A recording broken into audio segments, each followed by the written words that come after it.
Bienvenue sur Performers Podcast. Le podcast pour les fascinés du vivant, les obsédés de la performance et les amoureux du renforcement physique et mental. Présenté par Charlie Macken Et Fabien Houdin. Futur entrepreneur du soin et de la performance, formé au centre de l'Ormez. Âgés de 22 ans et 20 ans, nous sommes passionnés par le développement du corps et de l'esprit, que nous explorons à travers l'entraînement physique, la philosophie, la nutrition, l'exposition au froid, les arts martiaux, la respiration ou encore la physiologie. Chaque jour, en quête d'une santé toujours plus optimale pour devenir de véritables performeurs de la vie.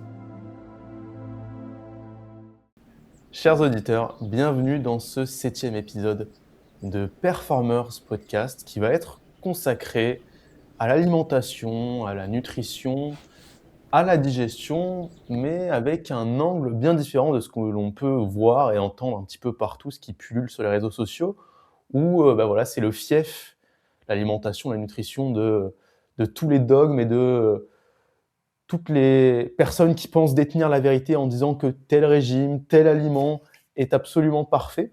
Donc aujourd'hui, on n'a pas envie de rentrer dans ce débat-là, même si on aura l'occasion de le faire aussi et d'y apporter notre vision, notre pierre à l'édifice. Mais ce n'est pas la thématique de notre épisode du jour. On avait plutôt envie de se concentrer sur le comment, bien plus que sur le quoi, parce que ça, c'est quelque chose que l'on nommait souvent, mais le contexte dans lequel on mange un repas, et par contexte, j'entends ce qu'il y a avant, ce qu'il y a pendant le repas et ce qu'il y a après, le contexte importe énormément. Par exemple, on peut avoir un plat qui peut être exactement le même, avec les mêmes ingrédients, la même composition.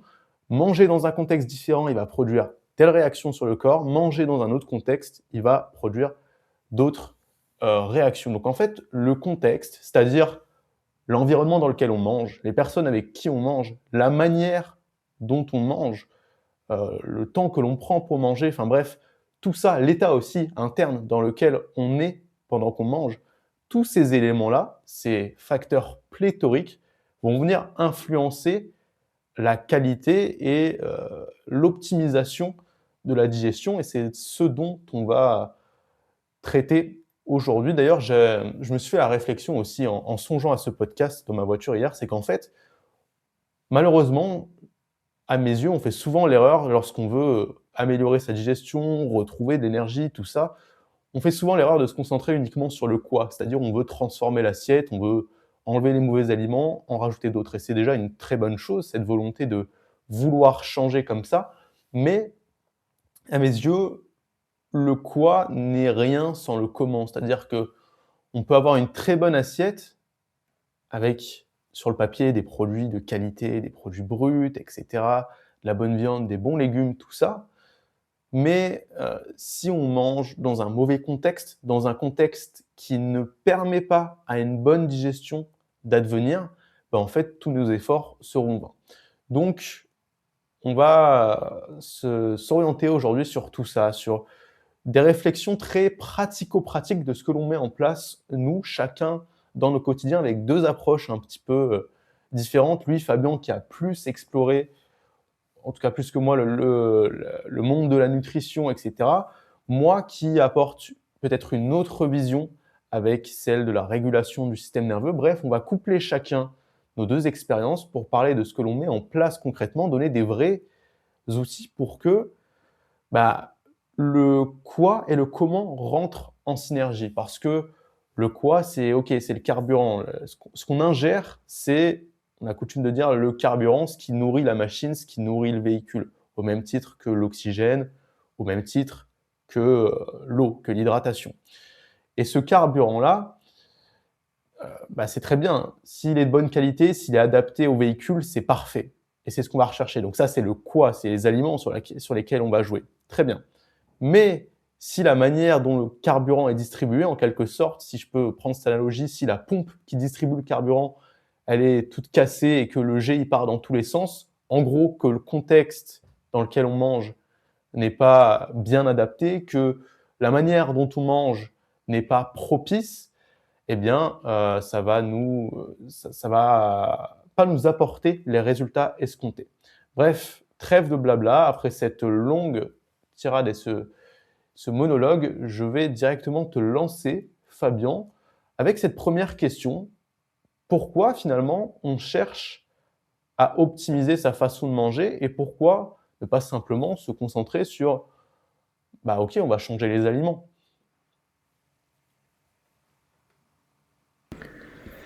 Ouais, alors effectivement, on a déjà deux approches, toi et moi, mais je pense qu'on se rejoint sur cette volonté d'optimiser sa façon de manger.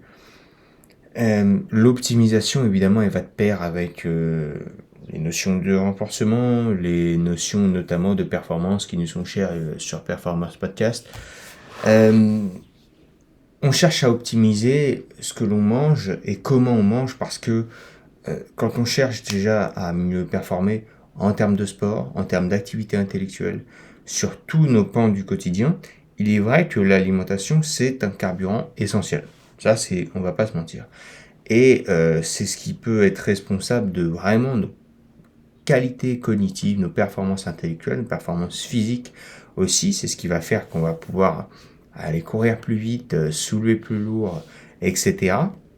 Quand l'alimentation, elle est de qualité versus quand l'alimentation sera malheureusement transformée, de la junk food, beaucoup de glucides, etc. Alors aujourd'hui, le but, il est vraiment pas de rentrer dans le cœur des aliments, et c'est un piège dans lequel on va pas tomber, mais pour comprendre pourquoi moi je cherche à optimiser ma façon de manger, c'est qu'il faut comprendre que à la base, je cherchais à optimiser ce que je mange pour optimiser et rendre plus performant le reste, l'entraînement physique, les activités intellectuelles, mon niveau de concentration. Par exemple, quand on mange très très mal ou qu'on mange très très lourd, eh ben, on a envie de faire une sieste, on a envie de dormir, on est fatigué, on est, ce qu'on dit en anglais, on est lazy, c'est-à-dire on est paresseux, on est complètement cramé. Et ça m'est beaucoup arrivé, par exemple, dans mes études. Et donc, pour modifier ça, eh bien, il y a d'abord modifier ce qu'on mange, mais c'est pas notre sujet du jour. Mais il y a aussi et surtout tous les à côté, ce que tu as dit, Charlie, le contexte. Et c'est aujourd'hui qu'on va essayer de traiter dans une bonne heure et demie de podcast en étant clair, en allant à l'essentiel, mais tout en donnant des points d'action et de réflexion très tangibles. C'est de comprendre que moi, mais toi aussi, on cherche à optimiser ce qu'on mange pour ensuite optimiser notre quotidien parce que l'alimentation, c'est un carburant qui nous rend meilleur ou moins bon selon la qualité qu'on y met ou la médiocrité ou la médiocre qualité que l'on y met. C'est ce qui nous rend meilleur ou moins bon ensuite dans notre quotidien.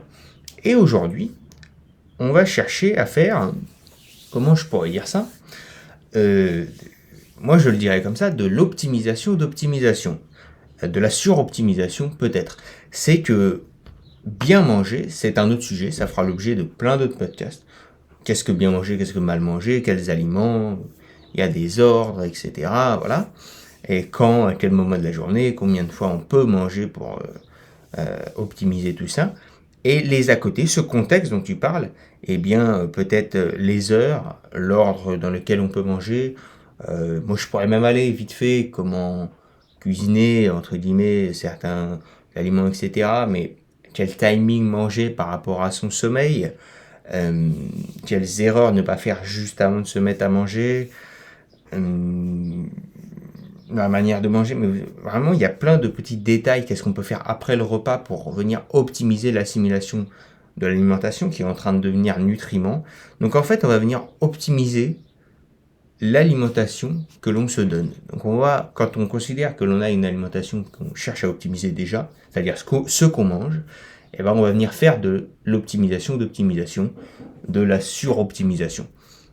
Alors voilà, j'aime bien ce terme sans vouloir trop tomber à 100% dedans, parce que le piège ça serait de devenir un peu dépendant de ça, de devenir un petit peu comme dirait Taleb dans son ouvrage Antifragile, de finalement devenir fragile et dépendant de ces habitudes-là, de ces petites routines qui ferait que si on les perd, eh bien on serait complètement déboussolé, décontenancé. Donc voilà, mais on va partir. Moi c'est mon approche, et je vais te renvoyer la balle, Charlie. Mais moi c'est ma vision de pourquoi j'ai mis en place beaucoup de petites habitudes, en écoutant des podcasts, en lisant des ouvrages, déjà un petit peu dans mes études au centre de l'Hormèse, c'est pour optimiser vraiment jusqu'au bout l'action de manger. Et l'action de manger, elle prend, comme je vous l'ai dit, deux pans. Ce qu'on mange, comment on le mange. Donc, c'est 50-50. Et là, on est aujourd'hui dans le volet de la suroptimisation. Alors, Charlie, je vais te renvoyer la balle. Est-ce que tu as la même approche? Mais surtout, je pense que oui, c'était toi qui as eu l'idée initiale de ce podcast d'aujourd'hui pour nos auditeurs. Par quel volet tu partirais? Toi, est-ce que tu vas partir sur l'avant repas? Est-ce que tu veux partir sur le système nerveux? Je te laisse un petit peu libre en se donnant un cadre, évidemment. Mais voilà, je te renvoie la balle sur ça, ton point de vue, et puis ensuite, il y a le début d'explications et de conseils concrets, on va pouvoir se partager, tirer de nos erreurs, parce qu'effectivement, tu as dû en faire. Moi, je sais très certainement, j'en ai fait beaucoup, j'en fais encore beaucoup, et j'essaye si les autres peuvent éviter d'en faire, grâce à nous, ça pourrait être pas mal. Ouais, alors moi, mon pourquoi de cette optimisation, de cette suroptimisation, comme tu l'as bien dit, c'est évidemment la même chose que toi, mais ça paraît assez logique en fait. C'est qu'on est des personnes qui cherchons à nous améliorer, à accomplir plus au quotidien, à performer plus dans le sens dans lequel on entend la performance, c'est-à-dire être meilleur, être un meilleur parent, être un meilleur enfant, surtout pour nous, mais être un meilleur coach, être un meilleur athlète, bref, être meilleur partout. Et quand on sait que ce qui nous nourrit, ce qui rentre à notre intérieur, c'est ce qui va permettre de créer l'énergie qui va faire qu'en bout de course, on pourra être meilleur, ben, on comprend vite que c'est absolument impossible de se détacher de ce processus-là de digestion, parce que c'est littéralement lui qui va permettre de créer l'énergie dont on va se servir pour faire tout un tas de choses. Mais la petite nuance qu'il faut déjà apporter, c'est que le processus de digestion, c'est pas quelque chose de passif aussi. Et c'est là qu'on va pouvoir embrayer sur le comment. C'est que c'est pas quelque chose de passif. Ça coûte déjà de l'énergie de digérer. Et donc, on en vient à une histoire de rentabilité. C'est-à-dire que si ça te coûte plus d'énergie de digérer que ce que tu produis, bah, au final, c'est pas du tout rentable. Et c'est en ce sens que, moi en tout cas, c'est mon approche, que l'on va essayer d'optimiser, de suroptimiser tout ce processus de digestion, pardon, avec le cadre qui va être posé autour. C'est pour faire en sorte que on ne dépense pas trop d'énergie dans le process, qui en coûtera de toute façon, hein, c'est comme ça, rien ne se fait de manière passive, même si on peut avoir tendance à penser que, bah, voilà, c'est comme le repos, se reposer, dormir, la digestion, tout ça, c'est des processus passifs. Non, pas du tout. Pendant ce temps, le corps, il se régénère, le corps, il travaille tout le temps, tout le temps, tout le temps, 7 sur 7, 24 sur 24. Donc ce qu'on veut, c'est par contre limiter les dépenses que le corps va faire lorsqu'il travaille pour que ce soit rentable et qu'on ait le plus d'énergie en notre, j'allais dire en notre possession, qu'on ait, le plus d'énergie sur laquelle on peut s'appuyer pour après performer au quotidien. Donc ça, c'est un petit peu l'approche. Après moi, c'est vrai qu'il y a aussi quelque chose qui m'a, et on en a déjà parlé ensemble, qui a été une porte d'entrée vers la régulation et le processus et tous les à côté, en fait, cette porte d'entrée qui m'a mené vers tous les à côté autour de ce processus digestif, c'est la relation à l'alimentation, la relation émotionnelle que l'on peut avoir. Et ça, c'est quelque chose qui a été beaucoup banalisé en Occident. En tout cas, je parle en Occident parce que c'est ce que je connais, mais c'est qu'on a tendance vraiment, vraiment, vraiment à déjà déconsidérer ce qu'on a dans notre assiette, c'est-à-dire à ne même pas y attribuer de respect, à ne pas y attribuer de considération, ni d'attention, ni de tout ça. Et en plus de ça, à se jeter dessus, à se goinfrer, à ne pas prendre le temps de savourer les choses, ce qui témoigne très clairement d'un manque de contrôle, d'une incapacité à contrôler ses émotions. Et ça, c'est aussi ce qui m'a c'est une volonté de ma part de me dire: Maintenant, je m'instaure aussi des petits rituels et je vais en parler plus en détail par la suite si ça t'intéresse.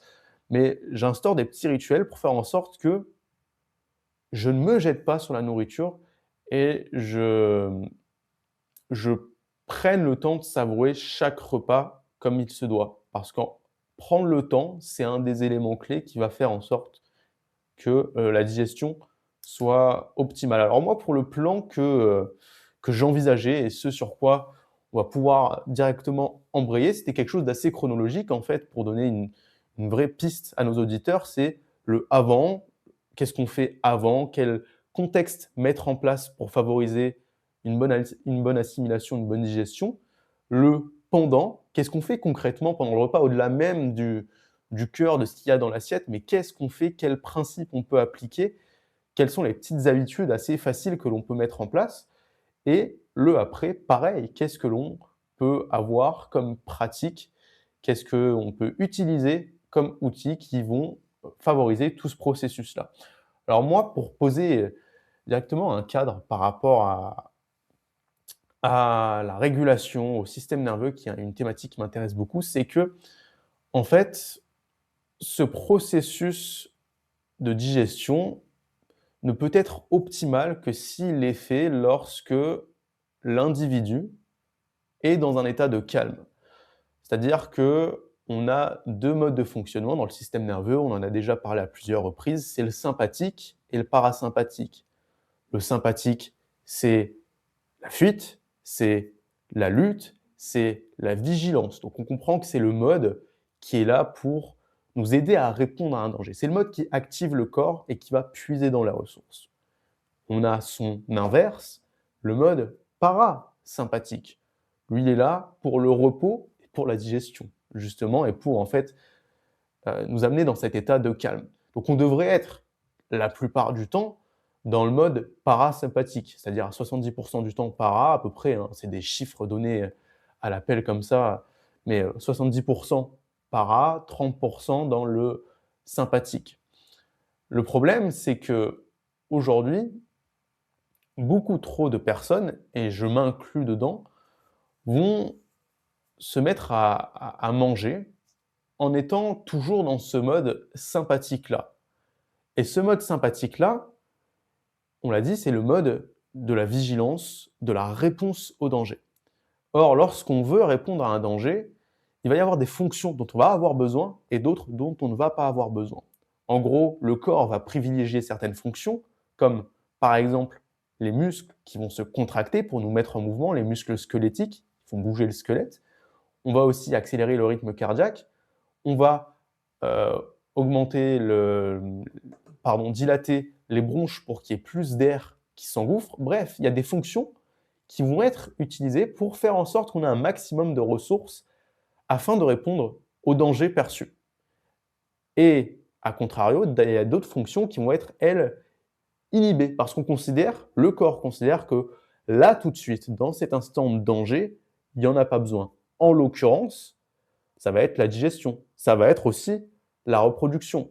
Mais en fait, ce sont toutes ces choses qui sont absolument fondamentales, mais lorsqu'il y a un tigre qui nous poursuit ou quelqu'un avec un couteau, en vérité, on en a un peu rien à faire de digérer ou de se reproduire. Ce qui compte le plus, c'est de sauver sa peau.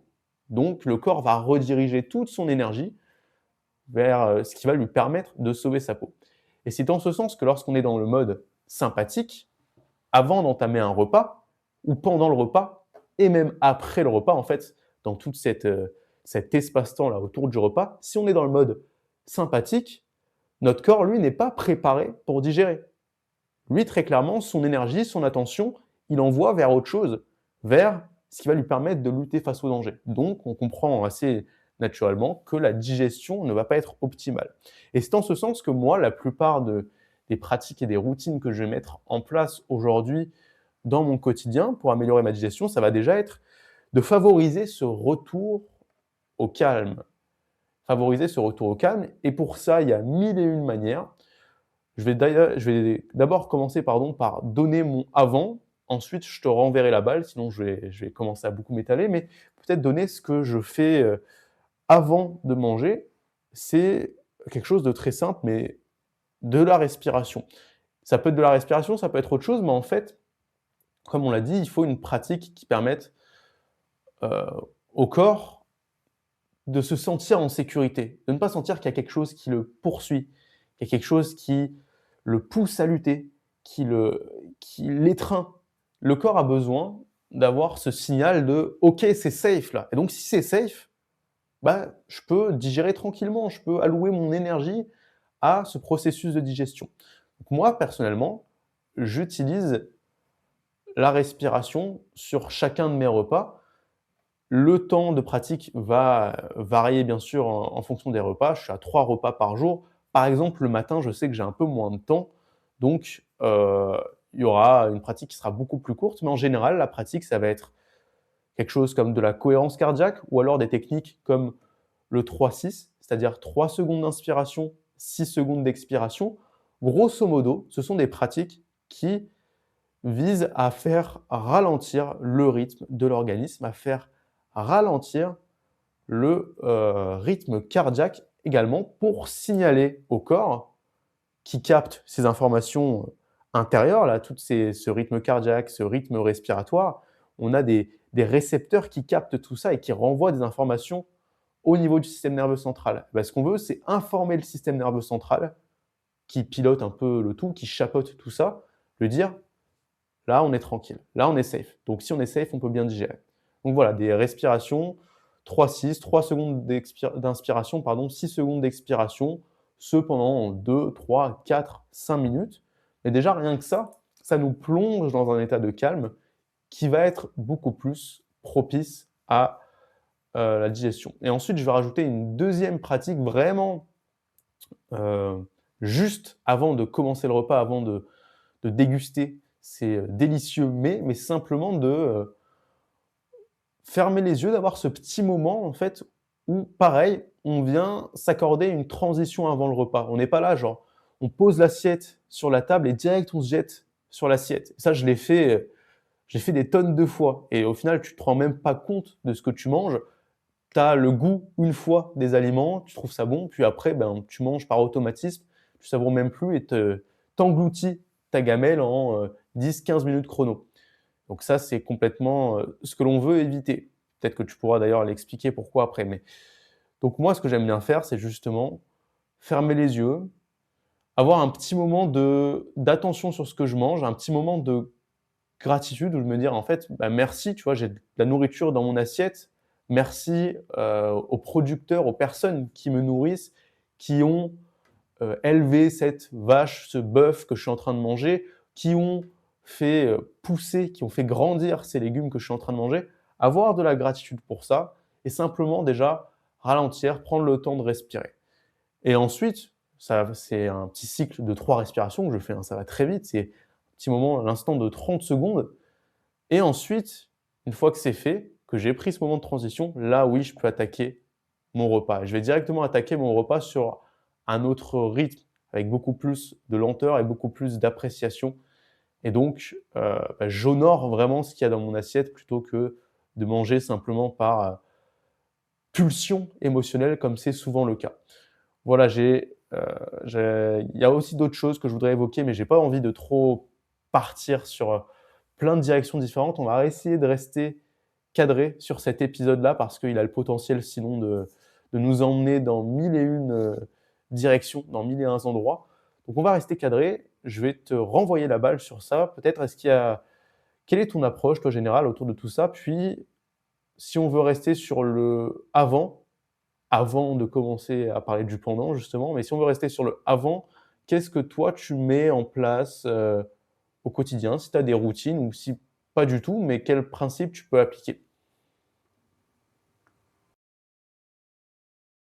Ouais, mais déjà, permets-moi de te dire que c'est vraiment super intéressant ton approche.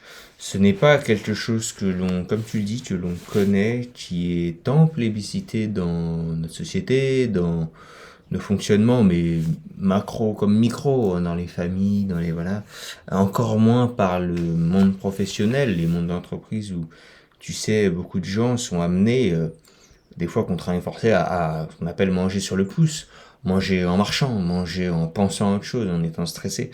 Malheureusement, ça n'est pas du tout optimal pour la physiologie. Et quand on a la possibilité de le changer, c'est vraiment, vraiment positif et des changements énormes peuvent s'en faire ressentir. Et ce que tu dis sur ça est vraiment déjà extrêmement puissant, extrêmement vrai, parce que moi, c'est une approche de changer l'avant, c'est une approche que j'ai eue sur le tard. Même si je me suis intéressé à l'alimentation il y a longtemps, et en fait, je crois que je prends le problème par l'inverse. Et on commençait à m'intéresser à l'alimentation, c'était plus par le jeûne, ce que je mangeais, avoir plus d'énergie, mais du coup dans ce que je mangeais. Donc cette approche de comment optimiser l'avant, je l'ai vraiment eu, je dirais peut-être en dernier. Donc sur ça, ton retour est extrêmement intéressant. Moi, je vais te dire que je n'ai pas autant encore implémenté ces routines. Je commence petit à petit, dès que j'y pense, de rentrer dans une zone de calme, dans une zone de transition. Entre souvent en plus, quand je mange le midi, le matin c'est souvent là où je fais pas mal de choses, plus le sport, mais aussi d'autres activités, que peu importe, ça peut être intellectuel, d'études, etc. Où c'est pas mal le rush en tout pendant 4 heures ou 5 heures. Et si je m'arrête pas, ça peut être ça jusqu'à 17 heures. Et puis après, il va y avoir un crash énorme. Donc il faut un peu mettre la soupape de décompression et redescendre avant le moment du repas. Si toutefois j'ai pas cuisiné, ça peut passer par le moment de la cuisine. Tu vois, la connexion avec les aliments, c'est pas quelque chose que je connais très bien. J'ai déjà entendu des gens en parler, donc on va pas s'étaler là-dessus. Puis ça peut être un peu abstrait ou superficiel, donc voilà. Mais le moment de la cuisine des aliments peut être un moment où tu vas redescendre. Mais parce que ça arrive jamais que j'arrive à un repas du midi et que j'ai rien fait de ma matinée. Souvent j'ai fait beaucoup de choses et c'est un moment de rush et justement il faut couper ça avec cette reprise d'énergie entre guillemets, mais pour qu'elle reste une reprise d'énergie, il faut le faire dans une bonne transition et avec les bons aliments. Donc voilà, mais si le repas est entre guillemets déjà prêt, voilà, je vais de plus en plus, je tends à le faire et c'est pour ça que je pense que sur ça t'es un meilleur élève ou t'es plus avancé que moi parce que t'as eu une conscience. Mais tu as une conscience aussi plus aiguë que moi de la respiration. Et la vérité, c'est que ce qui est universel, c'est que pour préparer son système, et ça tu l'as bien expliqué, et moi je peux pas faire mieux que de le répéter, quitte à juste le reformuler, pour préparer son système, moi mon système par exemple quand je mange, il a passé la matinée en sympathique.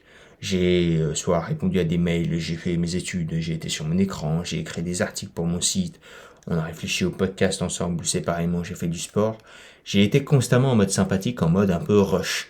Donc à un moment, il faut s'asseoir ou il faut se poser, parce que sinon à 4 heures, 5 heures, 6 heures de l'après-midi, je vais avoir un énorme crash. Et donc pour le faire de manière forcée à ce moment du repas, j'ai passé la matinée en sympathique, on va dire dans ce moment d'attention, d'énergie, de focus mental et physique. Tout fonctionne à pleine balle. Il y a un moment où il faut redescendre, parce que, comme tu l'as bien expliqué, pendant le repas et après le repas, la digestion va nous faire passer en mode merde, j'ai inversé les deux. En mode parasympathique, c'est-à-dire en mode repos, dans le fonctionnement vraiment autonome. La digestion va advenir dans tous les cas, quoi qu'il en soit, qu'on le choisisse ou qu'on ne choisisse pas. Mais elle peut nous prendre plus ou moins d'énergie, selon effectivement, comme tu l'as dit, dans quel mode on l'a mis avant. Je sais, tu l'as déjà dit, je fais seulement de la reformulation, mais parce que je pense que ça, c'est juste fondamental à comprendre. Et que après, quelqu'un qui a un gros pic d'énergie le midi parce qu'il a mangé un burger en marchant, en allant à son travail et en passant 2 coups de fil, eh bien, c'est normal. Parce qu'il est en mode full concentration d'énergie, de mouvement physique et de stress mental. Et en ce moment, en même temps, il est en train de manger, et donc petit à petit d'envoyer un signal à son corps, dire on a quelque chose qui rentre dans le corps. Quoi qu'il advienne, la digestion n'est jamais stoppée. Vous allez remarquer que la digestion, dans 99% des cas, même si vous voulez la stopper, vous n'allez pas pouvoir, parce que c'est un processus autonome. Le corps, il n'attend pas que vous décidiez. Le corps, il n'attend pas que vous décidiez d'avoir envie de digérer ou de ne pas avoir envie de digérer. C'est comme un peu dormir. Dormir, on peut un peu le repousser, mais à un moment, le corps il va vous dire stop, moi je me mets à faire ça. La digestion, c'est pareil, mais de manière plus exacerbée. Et donc, où en étais-je à ce fameux monsieur qui, par exemple, il va être au téléphone, il va être stressé, par son travail, il a 20 minutes pour manger, puis il mange un burger en marchant, eh bien, en mangeant le burger, peu importe ou autre chose, il va être dans l'action de plus tard, il va devoir passer en mode parasympathique d'ici 1 heure, 2 heures, 3 heures pour digérer ça. Ça va lui prendre de l'énergie. Mais pendant qu'il le fait, il envoie un autre signal contraire à son organisme. C'est qu'on est stressé, donc hyperactif au niveau mental. On est en train de bouger, donc hyperactif au niveau musculaire, musculo-squelettique, cardiovasculaire. Qui plus est, on doit être en ville. On est au téléphone, donc on a toute la tension mentale, intellectuelle, psychique et physique qui sont au top du max. Donc en fait, on est en train de faire croiser deux fonctionnements. C'est un peu comme si on essayait de rouler à 90 en première avec sa voiture. C'est un peu ça. C'est-à-dire qu'on veut un objectif, mais on est en train de faire totalement l'opposé. Et ce qu'il y a de certain, c'est qu'on va complètement se cramer à faire ça. Ce qu'on va cramer, en l'occurrence, ça va être la digestion, après. Donc voilà, pour moi, c'était important de reformuler ça, parce que ce que tu as dit, c'est extrêmement important. Moi, à titre personnel, j'essaye de plus en plus, en ayant compris ça, de m'offrir ce qu'on appelle cette phase ce sas de changement de mode, mais de changement d'ambiance. Et il passe par la respiration, parce que comme tu l'as dit, la respiration, c'est peut-être pas le seul, peut-être que je ferai une erreur à dire ça, mais c'est de loin, le volet le plus puissant pour simplement revenir à un système nerveux calme, à un système nerveux d'autant plus parasympathique, mais juste vraiment calmer tout le système, calmer les pensées, calmer le flux mental, calmer le stress, et de fait ne plus avoir envie de partir à droite, à gauche, de faire ci, de faire ça, d'aller ça. On calme tout, on vient se consacrer complètement à l'alimentation. Ça peut, et à ce qu'on va manger, ça peut paraître bateau, ce que je dis, ce que tu as déjà dit, ce que je reformule, mais c'est de loin, pour l'avoir un peu testé, et toi tu l'as beaucoup testé, le meilleur moyen, et c'est un game changer vraiment énorme sur ce qui se passe après, d'autant plus si en plus avec ça tu viens manger de la bonne qualité. Donc voilà, la respiration, en plus tu as donné deux outils, j'aurais pas donné des outils différents, parce que la cohérence cardiaque, elle est très connue et populaire pour ça, mais parce que beaucoup d'études sont venues démontrer que cette inspiration sur 5 secondes et cette expiration sur 5 secondes, le tout pendant minimum de 3 minutes jusqu'à 5 minutes, ça venait de manière optimale réguler le système nerveux et refaire passer le système nerveux dans un certain nombre de battements par minute qui, optimalement, devrait être son fonctionnement par défaut. Et c'est ce qui nous permet d'avoir un flux de pensée qui soit calme, d'être concentré à ce qu'on dit, de parler comme là je fais, tu vois, assez calmement, de ne pas être affolé, de ne pas être débordé par ses émotions et ses pensées. Et puis l'autre exercice, tu vois, tu as dit 3 secondes d'inspire, 6 secondes d'expire. Eh bien, tu vois, pour expliquer à nos auditeurs qui seraient totalement novices, le fait d'avoir une longue expiration, c'est toujours le corollaire, le point commun à chaque exercice de respiration qui vient remettre dans le système nerveux parasympathique, qui vient remettre une dose de calme. Quand on veut réveiller son système, son cerveau, son organisme, on fait des expirations et des inspirations très intenses, très courtes, et quand on veut vraiment calmer le tout, même si c'est plus subtil que ça, on va venir vraiment allonger l'expiration comme après un effort physique pour revenir au calme. Là, c'est ce qu'on vient chercher. Moi, je veux te lancer aussi sur une autre chose, et là où ton approche, je la rejoins, je la trouve très très bien, c'est que tu as dit après, le piège de beaucoup de gens, c'est de se jeter sur l'alimentation. Et se jeter sur l'alimentation, c'est ce qui fait que je comprends la pulsion, hein, pour les auditeurs qui se disent pas, ah bah tiens, lui il est parfait. Je le comprends parce que je l'ai fait peut-être pendant 2 ans et demi, 3 ans, quand j'ai mangé une fois par jour. Je mangeais que le soir. Le moment où je me mettais à manger, je me jetais sur l'alimentation. Mais vraiment, le terme exact, c'est de se goinfrer. Et faut comprendre que moi je l'ai vu, à des douleurs, à mal dormir, à avoir des douleurs de digestion jusqu'au lendemain, c'est la pire chose qu'on puisse faire. Et donc en fait, ce sas de décompression, ce sas de changement que Charlie nous a proposé, il vous permet d'éviter la pire erreur, je pense, et tu vas me dire ce que tu en penses. La pire erreur possible, c'est de se goinfrer, de se jeter sur l'alimentation. Parce que même là, pour le coup, que l'on mange un burger ou que l'on mange quelque chose de très bonne qualité, je vais vous dire, des courgettes tuées à la vapeur avec du poulet, du bœuf, etc., des pommes de terre, des choses qui vont passer très bien normalement, si on les mange bien et que c'est de la bonne qualité. Si on se goinfre de ça, vous allez quand même sentir des répercussions. Donc le mec qui mange rapidement en marchant au téléphone, en plus en avalant son burger en 2 minutes, un burger avalé en 2 minutes, c'est très bon, mais on vient finalement succomber à nos émotions de faim, d'envie de se remplir. Et là, ce sera la grosse différence avec ce qu'une fois j'ai entendu d'un spécialiste de l'alimentation anti-inflammatoire qu'on a comme futur enseignant au centre de l'Hormèse, Jack Van Bergen, qui disait il y a deux choses. Spécialiste de l'alimentation anti-inflammatoire, donc voilà, il disait il y a deux choses vraiment différentes dans ce que l'on mange et comment on mange. C'est qu'il y a des aliments qui vont nous remplir et des aliments qui vont nous nourrir. Et s'enfiler une assiette de pâtes énorme en 7 minutes, j'ai vu des gens le faire, je l'ai fait, j'ai vu des gens le faire, on va se remplir, donc là on va satisfaire nos émotions, on va se sentir bien, on va se sentir bien pendant 3 minutes parce qu'on aura satisfait nos émotions, et on va se sentir mal toutes les heures qui suivent. J'ai envie de te ramener un peu là-dessus parce que on a plein de choses à dire, on aurait plein de choses à dire, mais je pense que le cœur de la partie avant, en tout cas, peut-être qu'on va se cantonner à ça. Moi, j'avais noté d'autres choses. J'avais noté aussi, évidemment, il faut éviter de grignoter dans l'avant pour ne pas mettre de messages, de contre-messages, voilà, de commencer par un certain type d'aliment, beaucoup plus les fibres, éviter les sucres, les graisses, ce sont des choses plus difficiles à digérer pour notre organisme. Donc de commencer par ça, eh ben, ça va être d'autant plus compliqué pour l'organisme que si on commence par des légumes, des fibres qui vont vraiment venir ralentir le transit, ralentir ensuite le processus d'absorption et de tri des nutriments. Mais là, je trouve qu'on serait déjà trop dans qu'est-ce qu'on mange pas.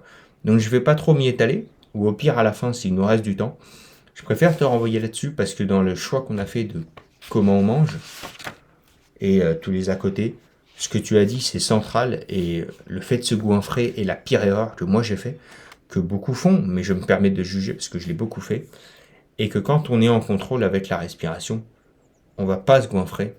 Au-delà d'avoir de la gratitude, au-delà d'être conscient de ce qu'on mange, on va juste prendre le temps de laisser nos aliments rentrer. Et c'est ce qui fait qu'après, vous allez soit dormir après un repas pendant 30 minutes, soit être capable de parler à un ami, de vous asseoir pour continuer à travailler, d'aller marcher, de faire une activité intellectuelle, et peut-être même dans 1 heure et demie, 2 heures, d'aller courir sans vous sentir lourd, parce que vous aurez bien fait ce processus-là, vous l'aurez rendu optimal. Voilà, qu'est-ce que tu en penses de cette idée de malheureusement se goinfrer, de manger trop vite? Et je pense que c'est l'idée centrale de l'erreur à ne pas faire dans le avant. Et puis après, on pourra aller dans le pendant, et puis dans le après, là où je pourrais peut-être un peu parler de ce qu'on mange, mais voilà, je te renvoie la balle un petit peu là-dessus, j'ai hâte d'avoir ton avis. Ouais, alors pour rajouter un peu plus de précision là, sur ce que j'ai évoqué auparavant, sur cette fameuse routine vraiment juste avant, où là, ce petit moment de gratitude, effectivement, ça peut paraître un peu, c'est des trucs qui peuvent paraître mystiques, perchés. En vérité, on s'en fout presque du moment de gratitude.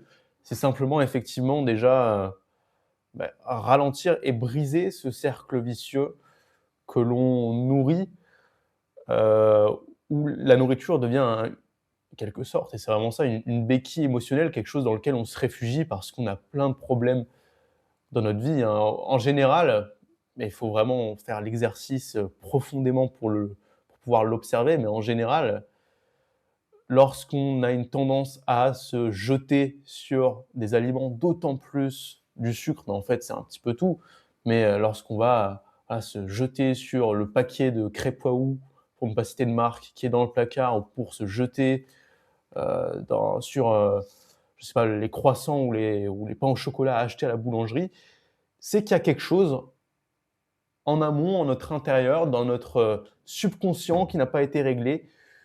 C'est la traduction, effectivement, déjà, d'une incapacité à se contrôler, mais au-delà de ça, même d'une incapacité à se réguler, à s'auto-réguler. Et ça, ça peut venir de plein, plein, plein de choses différentes. Ça peut avoir des sources, des racines au niveau du travail, d'un travail qu'on n'aime pas. Ça peut avoir plein de racines différentes, mais ce qu'on remarquera, en tout cas, c'est que c'est surtout, quelque chose qui en tout cas, j'ai l'impression, est très présent dans le mode occidental parce que, typiquement, tu vas en Asie où ils mangent avec des baguettes, bah, tu comprends bien qu'avec des baguettes, déjà, tu vas manger beaucoup moins vite et je pense que ça, en fait, c'est simplement le reflet de 2 visions de la vie. Avec une vision de la vie occidentale, on veut que tout aille vite, tout et donc, bah, le repas, c'est juste presque un élément de la to-do list, en fait, qu'on vient cocher et qu'on inclut comme ça dans notre journée, mais auquel on ne prête même pas forcément attention, juste un élément de la to-do list, OK, on coche le repas. Là où en Asie, peut-être que, et c'est une supposition, j'y suis jamais allé, mais c'est l'impression que ça me donne dans ce monde, oriental, peut-être qu'on a plus tendance à sacraliser le moment, qu'on a aussi une vision de la vie plus lente. C'est en tout cas l'hypothèse que j'émets et simplement heu,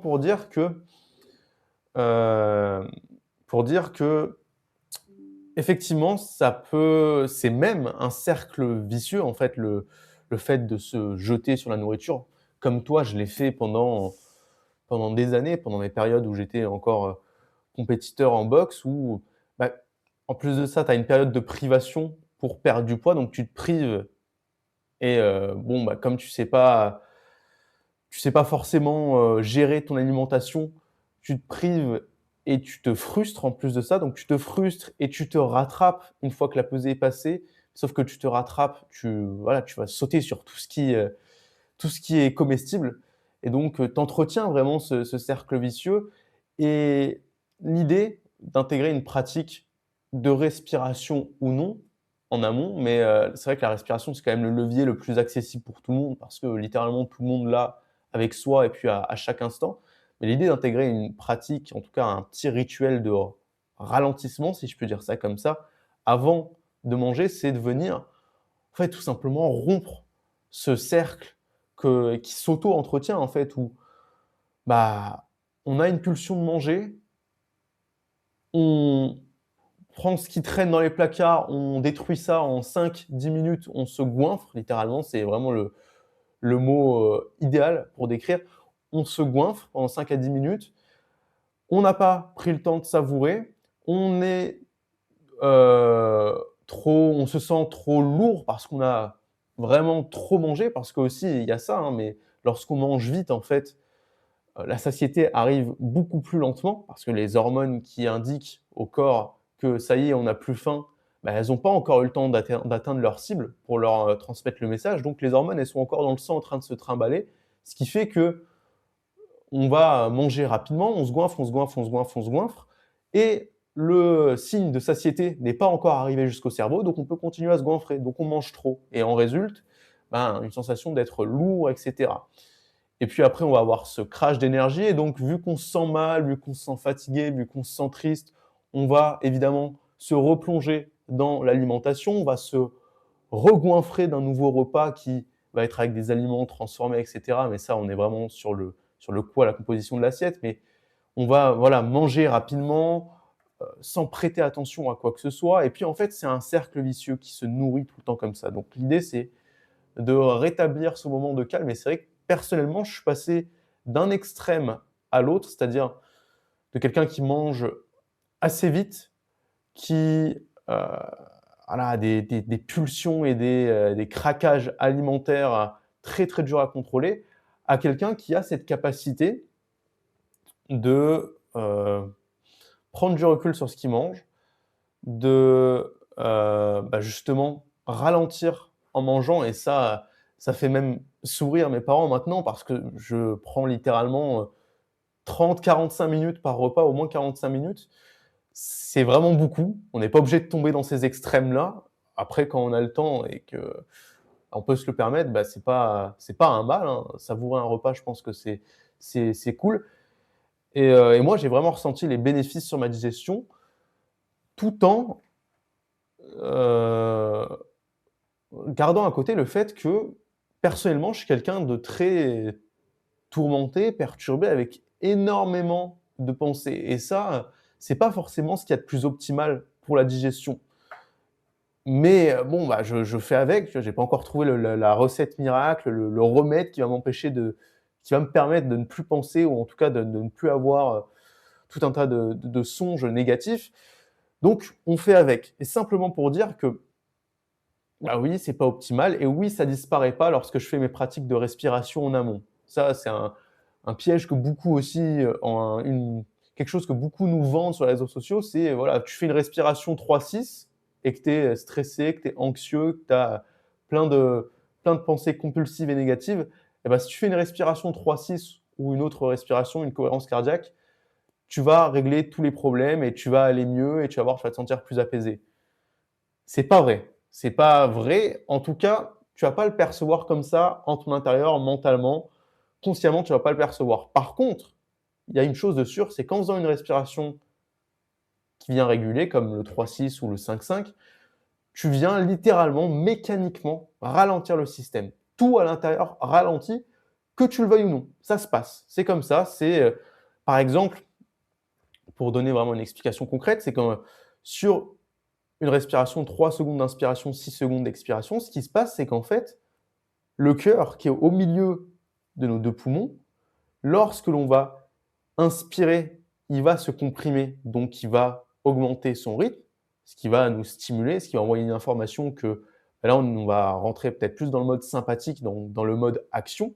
Mais lorsqu'on allonge l'expiration, avec un temps de 6 secondes, ça peut être plus, bref, peu importe, lorsqu'on allonge l'expiration, on laisse de la place au cœur, on le décompresse et donc il va pouvoir ralentir son rythme. Et ça, c'est mécanique.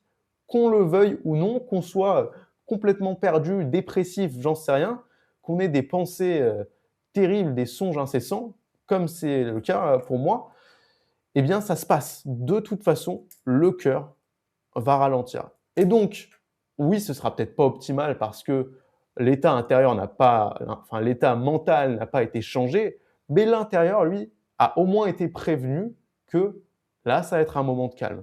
Donc, on agit sur les leviers sur lesquels on peut agir. Et effectivement, pour moi, c'est la respiration. Moi, j'avais envie de te lancer sur une autre dimension qui m'apparaît aussi importante et qui je veux te lancer sur ça parce que je suis très curieux d'avoir ton opinion là-dessus, parce que c'est quelque chose qui m'a aussi beaucoup fait, qui m'a beaucoup troublé, troublé, c'est peut-être pas le terme, mais en tout cas qui m'a fait faire beaucoup d'essais et sur lesquels j'ai pas encore forcément la réponse. Mais c'est aussi parce que ça rentre dans le contexte, comment trouver le bon timing du repas? Dans le sens, hem, en quel point le timing du repas va impacter la digestion. Ça rentre évidemment dans le contexte, mais vraiment pour rester dans le concret, c'est, comment je fais pour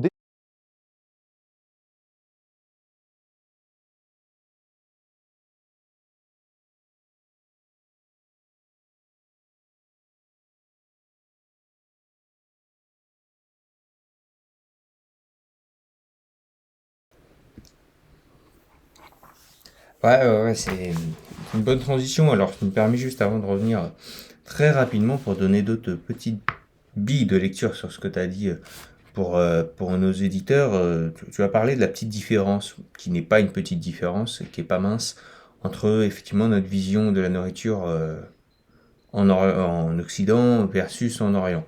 Ni toi ni moi n'y avons encore voyagé, même si moi c'est vraiment quelque chose de prévu qui ne saurait tarder. Mais quand on écoute, moi je me suis pas mal intéressé, regardé des reportages, etc. Puis côtoyé beaucoup de gens qui y sont allés, pour le coup, notamment en Asie du Sud-Est, en Thaïlande, mais également au Japon. Il y a cette approche très différente là-bas. C'est pas pour faire une approche touristique, hein, mais de manger beaucoup plus doucement. Et là où tu dis quelque chose qui est un détail, et je pense que je peux le donner comme conseil aux gens, parce que c'est ce que j'ai commencé à faire, moi, il y a quelques semaines. Ils mangent avec des baguettes là-bas. Et c'est pas un hasard.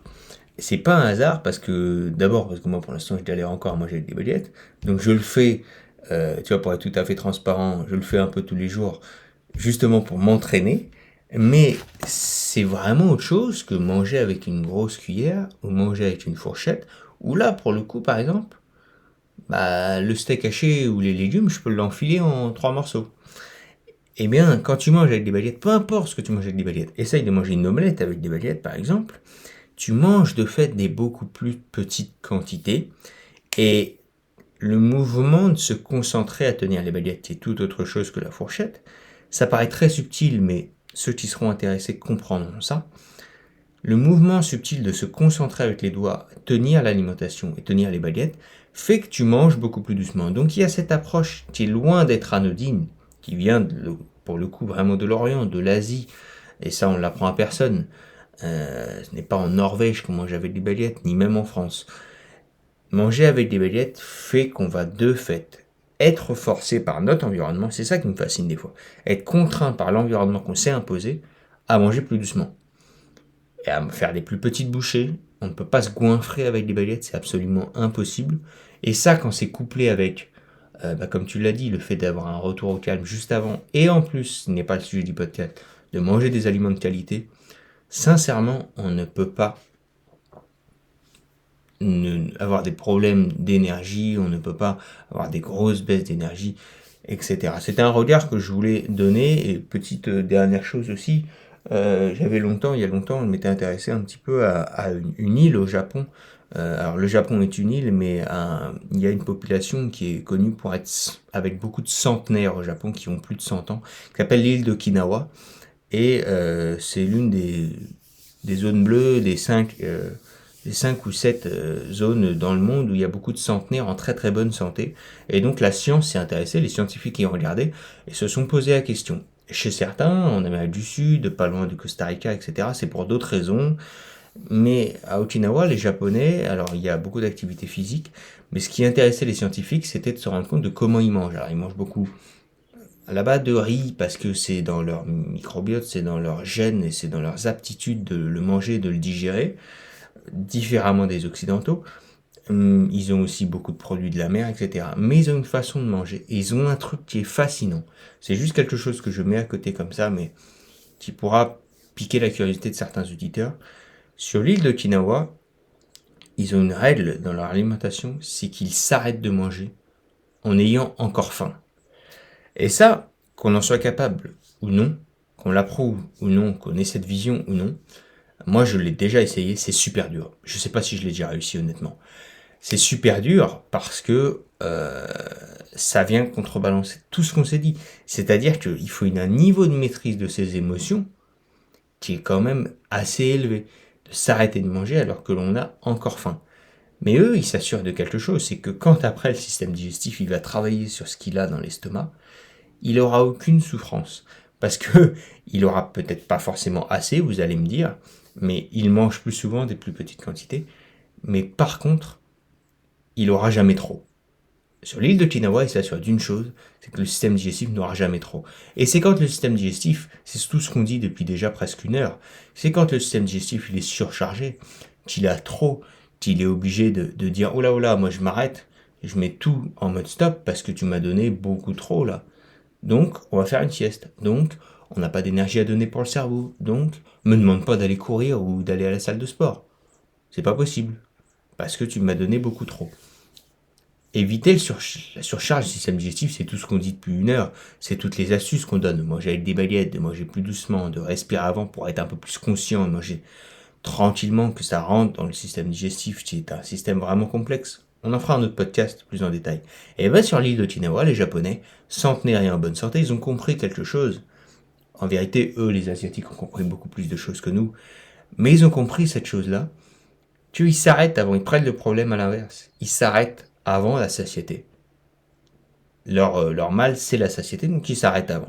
Voilà, c'était juste un regard que je voulais donner, mais quand on réfléchit ici à ça, eh ben, essayez, chacun des auditeurs, challengez-vous à vous dire un jour, j'essaye de m'arrêter sans être forcé, de m'arrêter de manger alors que j'ai encore faim. Vous allez voir que vous n'aurez aucun problème de digestion. Et vous allez avoir un esprit même beaucoup plus affûté. Pour revenir ensuite sur la question centrale que tu m'as donné, le timing des repas pour optimiser, alors c'est déjà vraiment individuel. C'est pas simple, moi je vais apporter mon regard de celui qui a fait pas mal de jeûnes intermittents, qui a fait des choses, donc voilà. Moi, j'ai mangé longtemps pendant une fois par jour parce que ça me donnait plus d'énergie, parce que la digestion, justement, digérer le midi me prenait trop d'énergie, et même le matin. Donc j'avais supprimé les repas du midi, du matin, et je mangeais que le soir. Je réglais ça. Évidemment, le soir, je me goinfrais, donc j'avais une mauvaise digestion, puis j'étais complètement off après, donc erreur à ne pas reproduire, ou en tout cas à moduler individuellement chacun. En termes de timing, c'est vrai que moi je vais prendre ma propre expérience. Je ne mange pas le matin depuis des années, ça fait au moins 7 ans que je mange, 8 ans que je ne mange plus le matin. C'est d'une forme de jeûne intermittent, certes, mais parce que je tire beaucoup plus parti de mon énergie dont je dispose déjà à ne pas manger le matin, c'est-à-dire que j'ai pas besoin d'une source extérieure d'énergie le matin. Et ça me permet ça de commencer la journée vraiment dans ce mode qu'on a dit sympathique, ce mode de focus, d'alerte mentale, physique, psychique. Et je ne mange pas pendant au moins 6-7 heures, grosso modo, oui, 6-7 heures après entre mon réveil et j'ai pas de prise alimentaire, entre mon réveil et ma première prise alimentaire. Ça me permet de mettre, comme tu l'as dit, les premières phases qu'on appelle de travail profond, de concentration, de deep work, qui peut durer entre 2 heures, 3 heures. 3 heures, je commence déjà à avoir le cerveau un peu cramé, où je vais des fois rédiger des articles, corriger des articles, étudier mes cours, lire un livre, ou alors faire des fois des choses de broutilles, tu vois.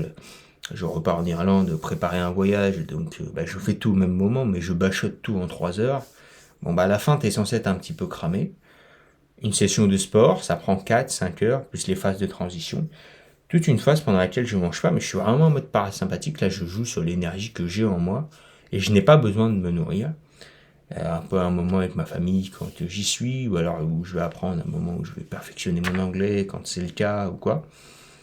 Bref, on est vraiment dans l'extérieur, on est vraiment dans le fait de faire des choses, d'agir. Mode sympathique, pardon. On est focus. Et va venir après mon premier repas, qui là pour le coup va falloir passer en mode redescente un petit peu. On sait que les 2-3 prochaines heures, ça va être des phases un peu de redescente. D'abord on va préparer à manger. Si c'est déjà prêt, on va manger. On va essayer de faire, comme tu l'as dit, de revenir à cet état de calme par la respiration, par le fait d'être calme, de pas être à 200 battements par minute. Donc finalement ça revient toujours à la respiration. Que je sois tout seul ou avec ma famille, je prends le temps.